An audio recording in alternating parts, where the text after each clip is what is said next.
a bunch of high school students, and they talk about AI. They're like 16, 17-year-olds, and they're building their own chatbots, and they're doing all this stuff. That's amazing. And as I was sharing my story, this young lady came up to me. She had tears running down her face. And she said, I'm so moved by what you've said, and I'm inspired. And she said, I want to share I had an eating disorder, and I would like to build something like this to help others. And lo and behold, on the 25th of February, she and 7 other change makers are going to showcase to the world their AIs for eating disorders. But there's another young 16-year-old who's built one for early stage menstruation You say supports for individuals. 16-year-olds? That's just mind-boggling. No, I know. These are like, Ellyn is 17. Like it's these like crazy. My name's Sabrina Romanov. Super excited today to be speaking with Ellyn Winters Robinson, and would love to hear a little bit about your background. And thanks so much for joining today. Happy to be here, Sabrina. I am a mom, a grandmother, and I'm a breast cancer survivor.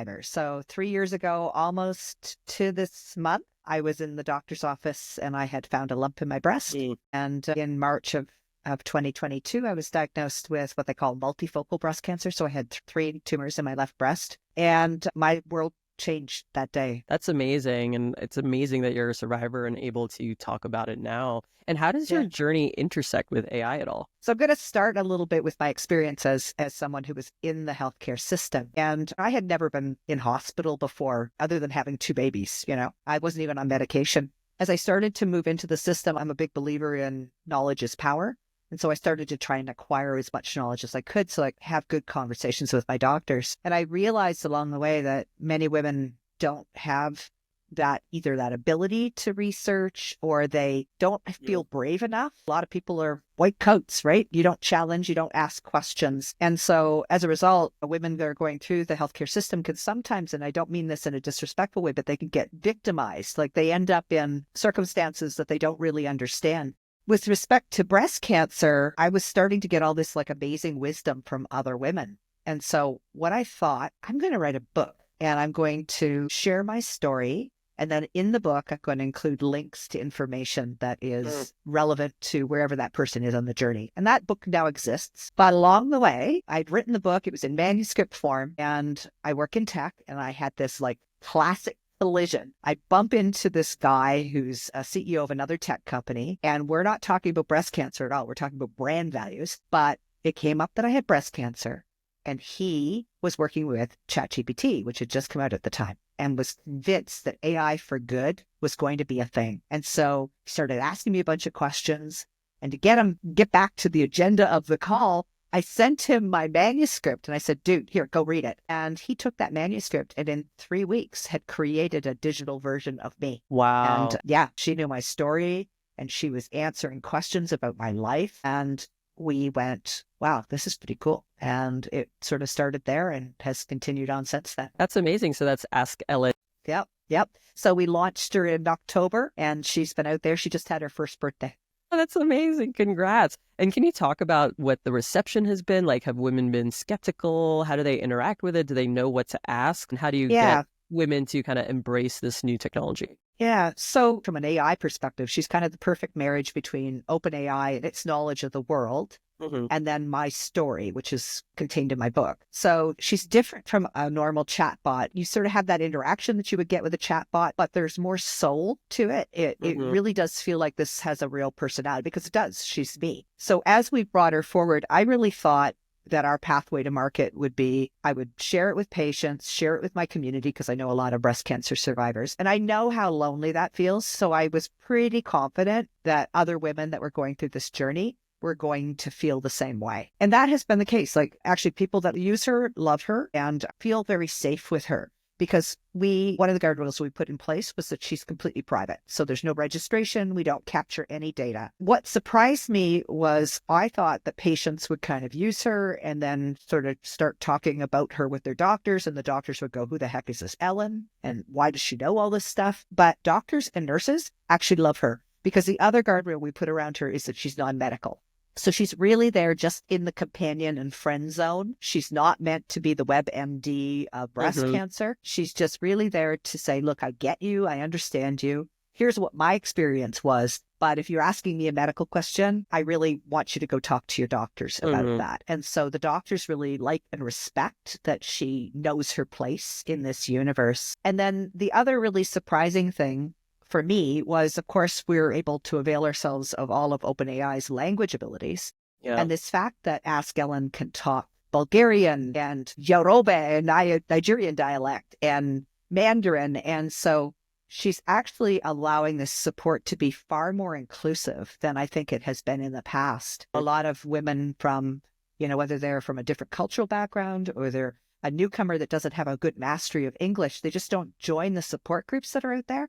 And so AskEllyn is really there to support them as well. And so, so it's really cool. I mean, I can look at my world map now of my website and I can see access coming from all over the world, That's amazing. I mean, the language barrier thing is so overlooked. It's one of my favorite things about ChatGPT and LLMs. Like, I have some family in-law members and English is not their first language. Totally different experience when they're with a doctor who is speaking only English versus even someone who speaks a little bit of their language. They open up like in a completely different way and have a totally different experience and comfort level asking those types of questions. Yeah. And there's other things, especially with breast cancer. There are many cultures in the world where breast cancer is considered to be still a very shameful diagnosis.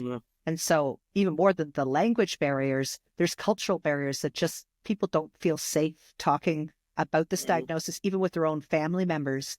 And so the thought that AskEllyn is there for these women in their own language and maybe the only friend that they can confide in because she's private is really quite powerful for me. Yeah, I like that model where you're not really collecting specific information about who they are.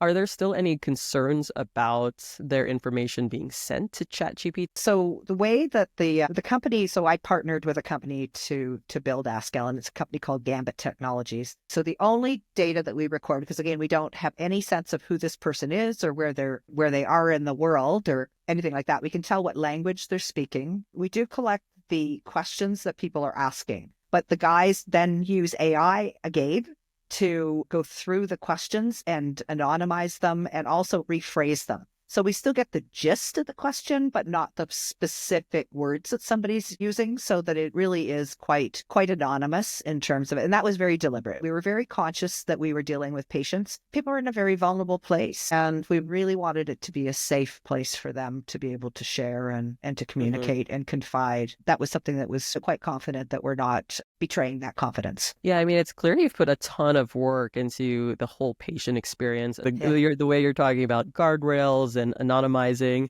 the questions being asked, it's really like kind of the next level in terms of how we should be thinking about building industry applications with AI.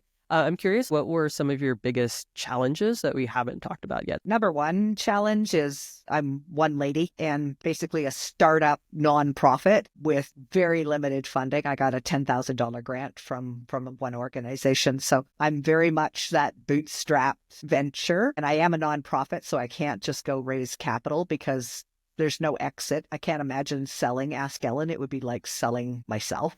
That would be weird. So having the resources to get it out there into the world is a challenge. And that's just marketing 101. You need to have money to create reach. So that's always a challenge. I think I'm actually doing pretty well, given that I am just doing this with 2 paper clips and a rubber band and a roll of duct tape. The other is really, so we are having conversations with some really big players, big pharmaceuticals, medical equipment manufacturers, big organizations in the breast cancer space or in the cancer space. And there's a lot of interest and curiosity about AI, but there's also a lot of hesitancy. Like this is very uncharted waters for many of these organizations. And so, so you get the questions about compliance and cybersecurity, all the things that you're asking right now. I think what gives me a lot of confidence, one of my fans is GE Healthcare, and the chief medical officer for oncology is a big fan. He's talked to her in Russian. And we did a webinar together last February. We did a fireside chat where he would ask me questions and then he would ask Ellyn as the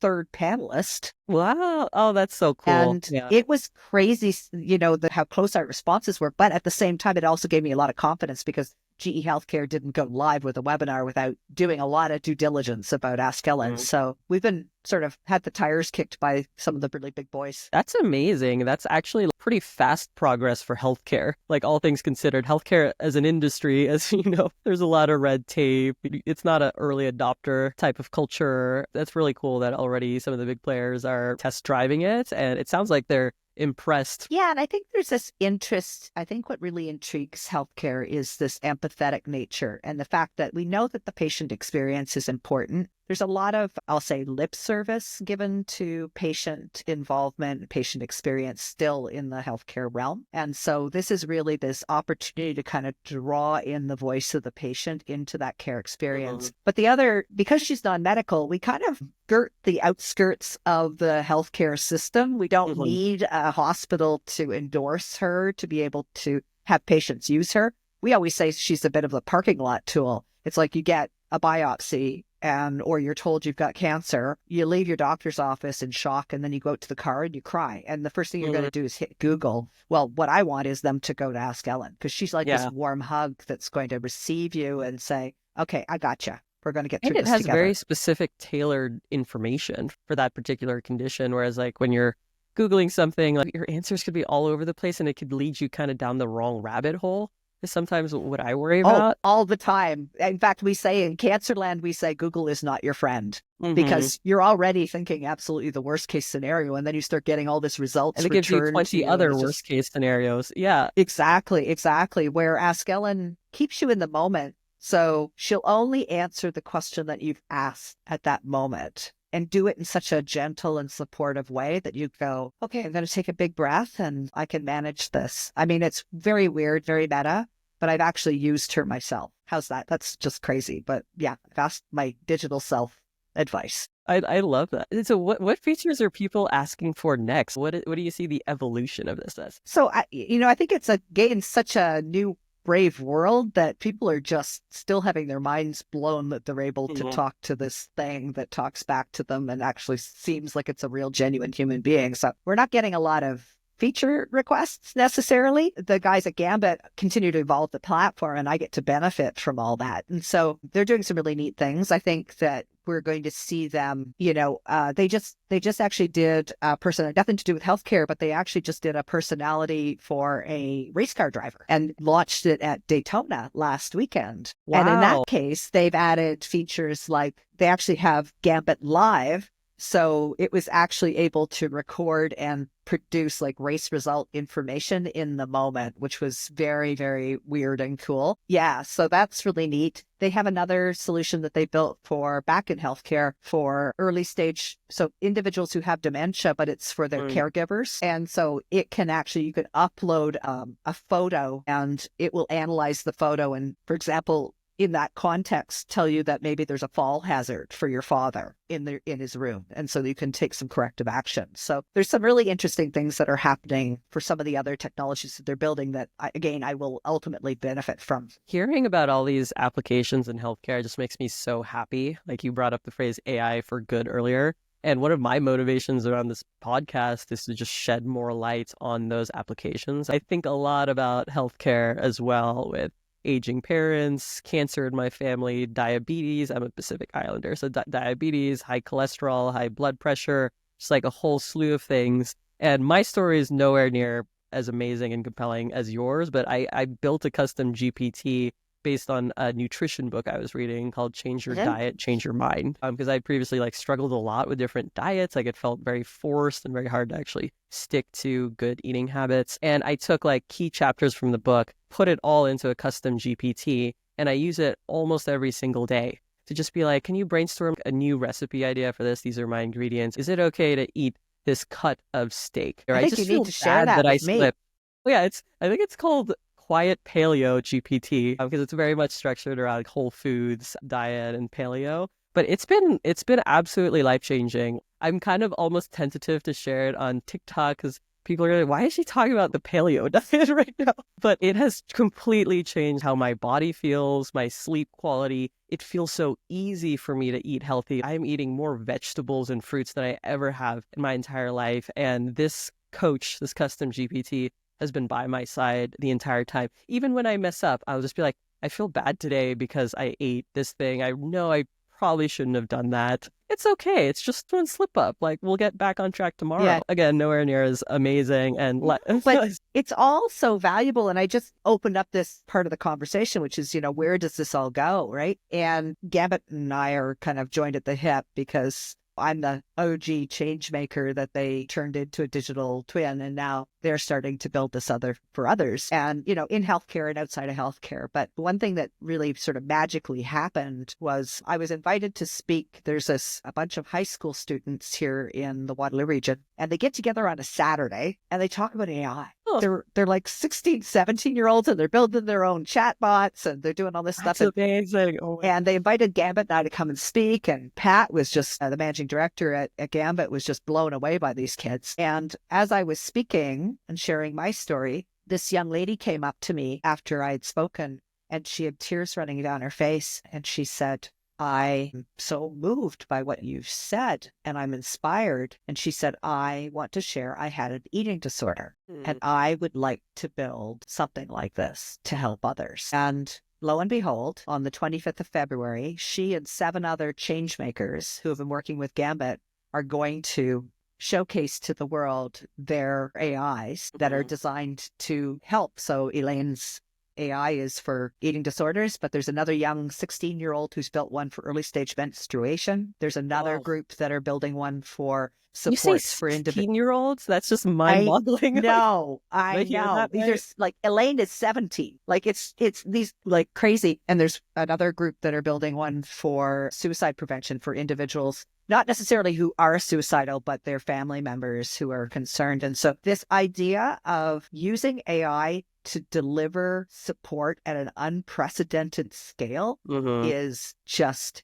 back to me, I have 2,400 followers on my Instagram account. And if women come to me and they've been diagnosed, I take the time. I exchange emails or messages with them. Sometimes if they're really upset, get on a phone call with them. But I can only do that. Yeah, there's only one me. And I'm right. But I have women in Nigeria who are talking to me. Wow. I have women in Australia who are talking to me, in the Philippines, in Iceland, in their own languages, but we're having conversations and I'm not even aware of them. It's just very, very weird and wonderful at the same time. Yeah, I feel like the increased accessibility and the affordability of it as a solution for everyone around the world, even lower income communities that might not have access to specialists, or it's just very expensive and you don't know if it's worth it. So you never quite make that jump. I view it as almost just like another option that's more affordable, easily accessible 24/7 around the world. Because a lot of people don't talk about like health inequity. Like your access to healthcare is actually different based on your socioeconomic ability. I really view AI for good, what we were talking about, as a way to provide that affordable option that is truly available for anyone in any language, 24/7, always there, continually learning, and has guardrails in place so that, if you do need medical attention, it's not saying like, don't get medical attention, just listen to me. It's actually saying, go get medical attention. Here are some questions you might want to think about, or maybe like some conditions you might want to just observe and track so you can bring it to your appointment, things like that. I think it's just incredibly valuable. Yeah, and that emotional support, when you're diagnosed with anything, cancer obviously is a big mind blower, but the system just doesn't have the capacity to do all that hand holding, the stuff that you really need. And the other thing is that trauma carries on with you after you finish treatment. So I'm 3 years out from my diagnosis and still dealing with a lot of the fallout emotionally of this. And the AI component can stay with you. It can be persistent. It can be this companion that you can talk to at any point. But she's true AI. So, I've had long conversations about going to Italy with her, and I demoed her to a guy in Canada. Of course, there's in Toronto, the Toronto Maple Leafs haven't won the Stanley Cup for like 40 years, but Toronto lives in hope. So I will often ask her whether the Leafs will ever win the Stanley Cup. That's so funny. She'll kind of compare it to the resiliency and the tenacity you need to get through a cancer journey. And it's really quite funny, actually. I'd love to see a demo, by the way. Yeah. Are you able to pull that up? Okay. Yeah, let's do it. So she's very chat GPT-esque, but the AskEllyn.ai website, one of the things I've done is I've now added a blog around the chatbot as well. And so I'm really building what I'll call the world's first lifestyle brand for breast cancer. And so I'm inviting other women and other voices and experiences to participate in the blog. And then central to this is the crown jewel is Ask Ellyn, the chatbot. And so you'll see down here, we have a couple of different little starter questions just to get people engaged. Looking at a blank screen sometimes doesn't work for folks, but I always like to kind of go live on the wire. So Sabrina, I'll get you to ask a question and we'll just freestyle. Yeah, I mean, since nutrition is top of mind, I'm kind of curious about that. How should I think about nutrition and my diagnosis? She'll understand that typo, so I can go ahead. So what's going on here is there's like 12 different checks and balances that the Gambit platform is going through. So it's looking at what language is being spoken. Also, it will sentiment match. And then you'll see she's now responding. So she's going right in. She'll sentiment match. She'll go right into the story. And this is all absolutely based on my life. Yeah, which is, not like a straight up answer. It's like correct. I chatted with a friend who's in oncology. Wow. Yeah. Right. So that's my friend Abby. And she and I spoke because she was a palliative nurse and I had lost, just out of stress, I'd lost 10 pounds after I was diagnosed, just being frantic. And so she was worried if I ended up in chemo that I was not going to be strong enough, that if I got sick. And so she suggested talking about eating nuts. And that's true. I've always been very weight conscious and now I'm supposed to be eating all these calories. So this is very much my story is related in my book. And then the other thing that I'm very health conscious myself. And I did notice that exercise and being in good health actually put me in a pretty good place when I went through all my treatments. I was actually able to weather them very well. So she's talking a lot about that. And then she always ends on a supportive note. So she'll always say, you know what, you really need to talk to your diet, talk to your nutritionist about your dietary concerns. And again, she's going to give that disclaimer that she really shouldn't be giving any kind of healthcare advice. Yeah, I like that. So can I ask a follow-up question? So let's say like, I don't exercise today. What are some easy exercises I should start doing? If you have like kind of no background in exercise and not sure how to best get started. See what she has to say. Well, these are good questions. So that was something that I absolutely embraced. I craved, she's got a lot to say on this one. I craved getting outside. And so, she talked about the fact that I really needed to connect with daylight and fresh air. And so I walked for miles all through my chemo. Swimming's another one, chair yoga. And that was actually kind of funny because I remember the oncology nurse recommending those exercises. Now I was a very heavy duty worker outer. Yeah. And so I was a little insulted by the idea of just doing chair yoga. That was kind of like, okay, can I get down and do a 1-arm push-up for you, honey? Yeah. But, again, she's ending on this supportive note. I'm going to show you something that I think is really cool. If you'll play with me here, Sabrina. A gentleman who is the developer of the Gambit Cloud platform and was part of mastermind of Ask Ellyn. Just before he started working on the project, he lost his mother in a car accident. Oh.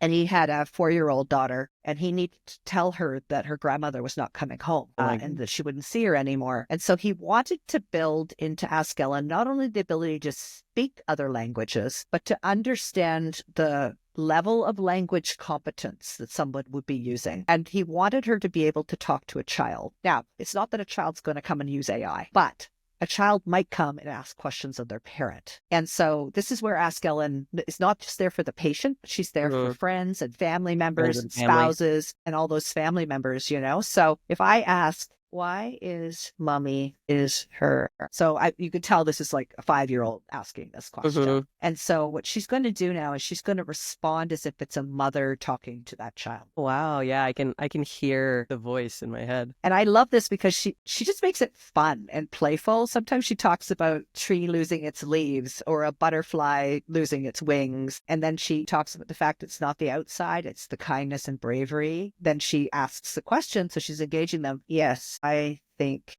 she should wear a clown hat. I love that segue into something a little more playful to engage with your child. Yep. And so there's another story is I had my first radiation appointment on Halloween. And so for fun, I actually wore a black hat and a skeleton t-shirt. And then she also talks about the fact I had 5 wigs. And so I named them all. So yes, my wig on the day I finished chemotherapy, I wore Veronica and she was purple. I just love that it incorporates your story. It can switch to that tone of voice, like if you're asking for how to say things. And then touching on, I think what we talked about earlier, the caregivers, the friends and family around you. It's a very like underserved group of people. Not many like apps or resources are built for the people around you. And I just love the possibilities with AI to help friends, family. How do you communicate this to people around you to help them understand, help them? Say I wrote my book for my husband because the dudes in our lives, they don't seek out.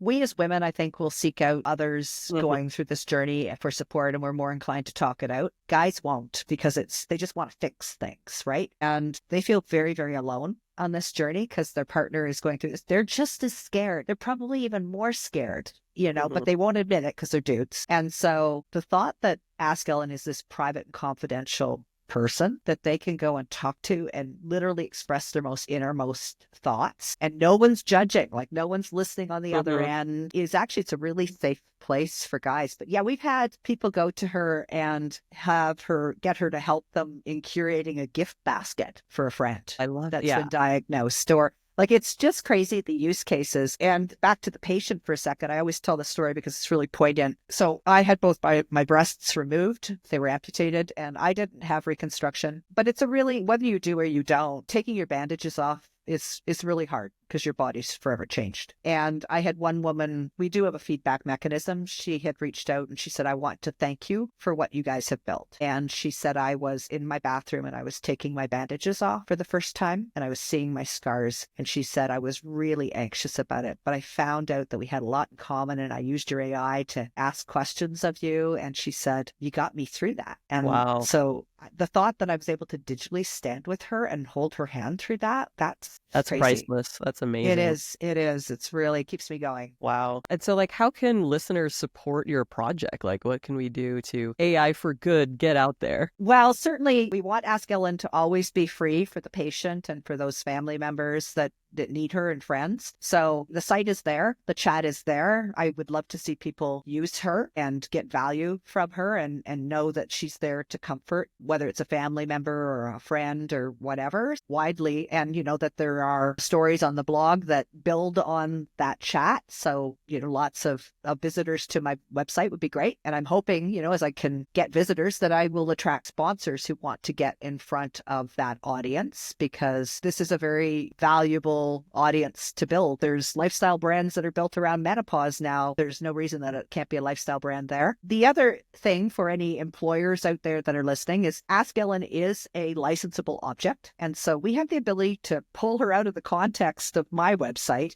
She could sit in a patient portal or an intranet. And so I envision a day where there's an Ask Ellyn for the Dana-Farber Breast Cancer Institute, or a Ask Ellyn for a workplace where she's supporting not only family, but colleagues and managers and HR professionals. And so that's kind of where I'd love to see things go. So yeah, I'm happy to talk to anybody and explore anything really at this point. I'd say it's kind of a brave new world, and I think every conversation leads to something super interesting. So I mean, you're definitely pioneering this type of application. You're pretty far along in terms of thinking about how would this actually fit in a healthcare context, which is the hard part. Technology is new and shiny, but how do you get people to like truly engage with it in a way that is helpful, but also the institution is happy with it?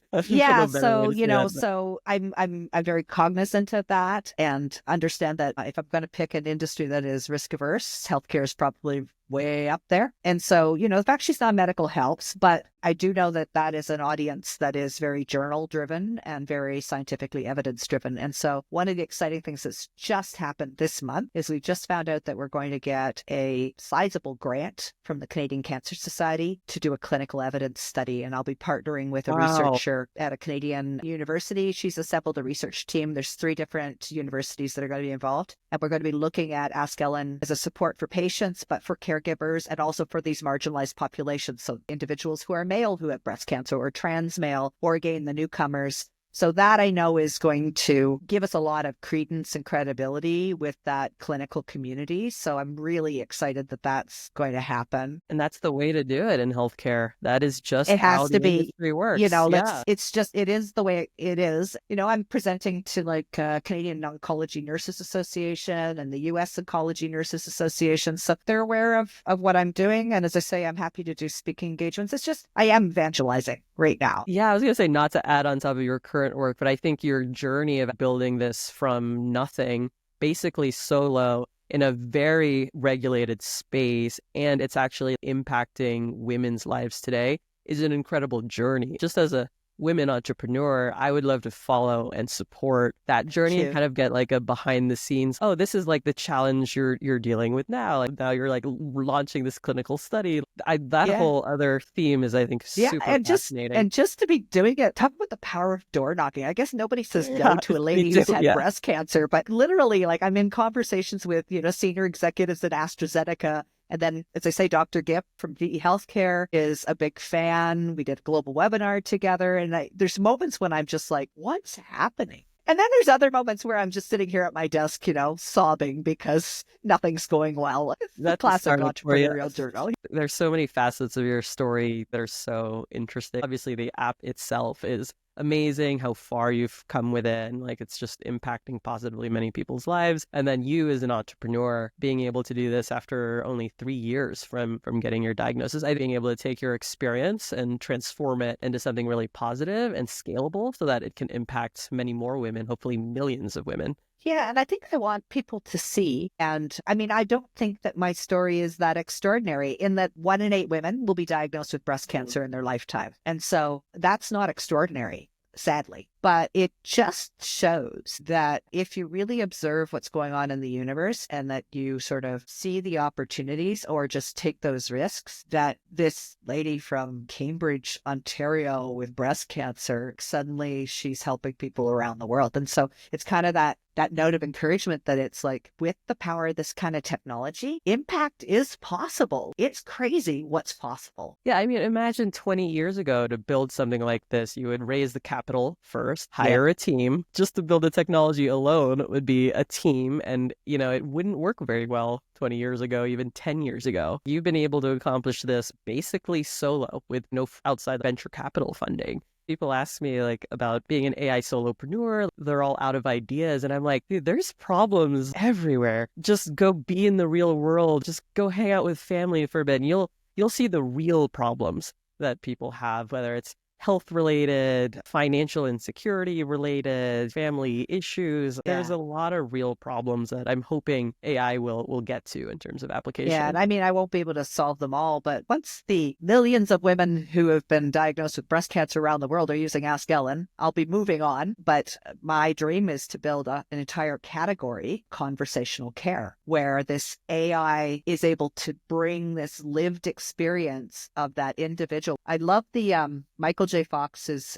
Parkinson's Foundation. Their tagline is "The patient is the expert." And I want to bring this patient voice into the care journey. And so we're already, as I say, starting to see that, with eating disorders, with Ellyn building a chatbot for that. But we're having conversations with people about doing this for pancreatic cancer, for colorectal cancer, for all the cancers. And then I'd love to see women's health addressed. So PCOS and endometriosis and fertility, anywhere where people need and seek out support from others. I think that the old school way of doing that is these support communities, which are staffed by volunteers who are probably 70 plus because they're the only people that have the time to do this, or apps, which are kind of generic and not very human. Anyway, so that's my big dream. And so that's the other ask is if somebody's out there that has a story, that has a life experience, that wants to build something like this, platform's waiting. Just reach out to me and I'll connect you with the right team. Have you had a lot of people reaching out to you for that so far? It's starting to happen. I think once they experience AskEllyn and the magic of it, they're like, the brain starts going, right? So that's one of my favorite things about generative AI, that light bulb moment. Just interact with it for 5 minutes and you'll probably get that light bulb moment of like, oh, here's how I could use this. Or like, oh, what if I try this? Yeah. And not to diss my friends at the Livestrong Foundation, but they just announced or launched a chat bot called Ellyn on their website on World Cancer Day. So just a couple of weeks ago. When you use it, it's kind of your quintessential chatbot. It's like, I'm sorry, this has happened to you. And here's some references and that sort of thing. Like it's very mechanical. And then you go and ask a similar question of Ask Ellyn, and you get this sort of warm, very real. I feel like I'm learning about your whole story, just bits and pieces, but it's amazing to have that shine through the and that's really the fine tuning that we went through. We did a lot of asking her questions and getting responses, and I'm like, I would never say that. So she's very true to my voice, right? Even to my sense of humor. Like I'm on a medication called letrozole to reduce my estrogen levels, and I call it my old lady birth control, and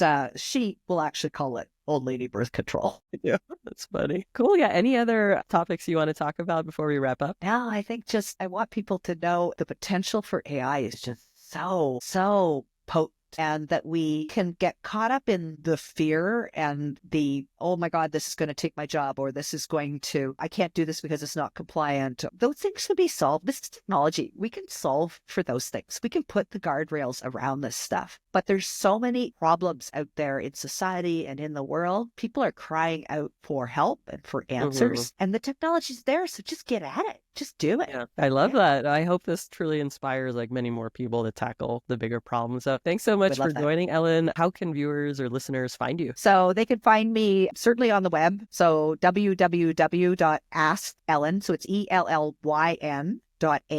You will find the chat bot there and my blog. You can reach out to me at ELLYN at Lyndall Project. So LYNDALL project.com. That's my nonprofit. And you can also follow me on Instagram. My book is called Flat Please, and my Instagram account is also called Flat Please. Okay, perfect. And we'll have all those links in the video description and newsletter. Awesome. So everybody go follow Ellyn. And thanks again so much for joining my podcast.